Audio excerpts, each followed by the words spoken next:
On to other stories, a lot has been said recently about labor in the country. Now, as part of efforts to improve personnel's attitude at work and create a pathway for them to achieve their full potential in their chosen career, a non-governmental organization, Quints Diction, is organizing a seminar.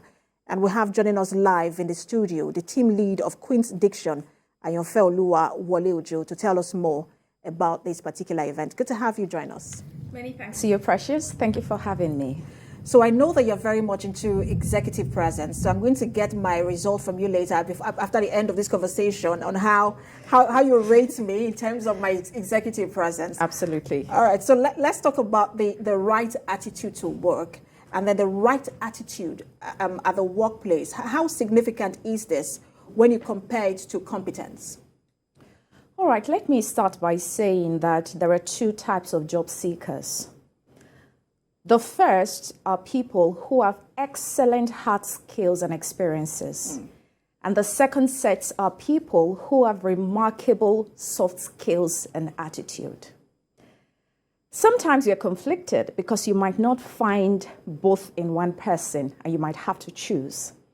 Depending on the job role, it is a tough call for HR professionals to choose between competence and attitude.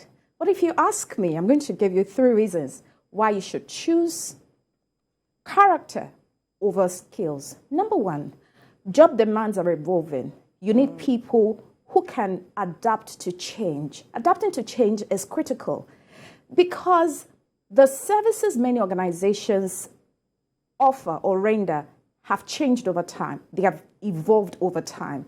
You need a workforce who are willing to buy into your vision should change be necessary at any point in time. That is critical. 2 is that work ethics or work attitude is hard to teach. It's hard to teach.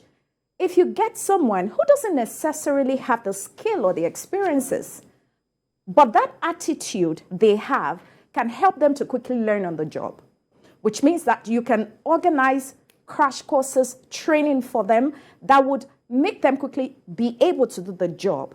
But someone who has the skill and the experience without the attitude, it can be difficult to train for attitude. So you can have the competence, but with the wrong attitude to correction. Absolutely. And that becomes a problem for the organization. Absolutely. But I know that your team is coming up with a seminar this weekend, executive presence. What do you hope to achieve? Executive presence is still closely connected to character because it layers upon 3 components. The first is gravitas.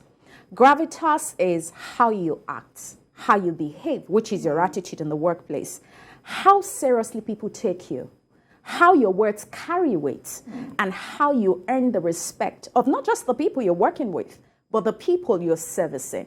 That is gravitas. It's important. Number 2 is communication. Not just what you say, but how you say what you say. Critical. The third is appearance. How you look. Because I always say this, that forever, men look at the outward appearance. It's only men that, it is only God that look inwards. Men look outward. Anyway. So those 3 components are important to have executive presence, which is character and attitude. So you just mentioned the last part. I want to stay with the last part, which is how you look. And I know that there are some professional jobs where basically may not require wearing suits or gowns like engineers and camera operators and those who are in IT. What for you would be the definition of executive presence when it comes to that kind of job? When it comes to appearance, 2 things are important. Dressing to fit and dressing for confidence. Dressing to fit is what you're wearing. Does it fit you? Your body type, your body shape. Number 2 is dressing for confidence. Because if you're required to dress down at your workplace, by all means do that. But is it fitting? And there is a popular saying that says, dress for the job you want, not for the job you have.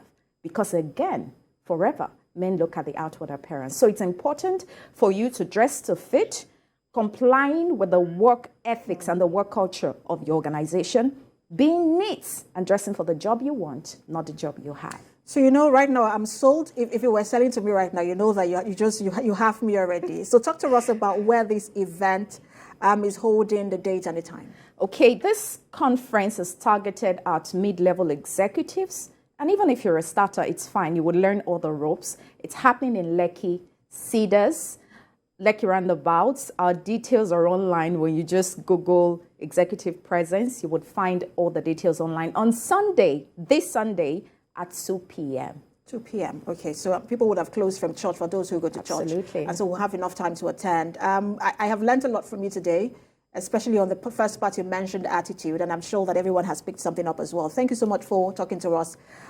Lead of Quints Diction, team lead of Quints Diction, Ayanfeoluwa Wole-Ojo, and I'm waiting for my result. I won't let you say it on TV. I'll get my results later. That's fine. Thank you for having me, Precious. Thanks for coming.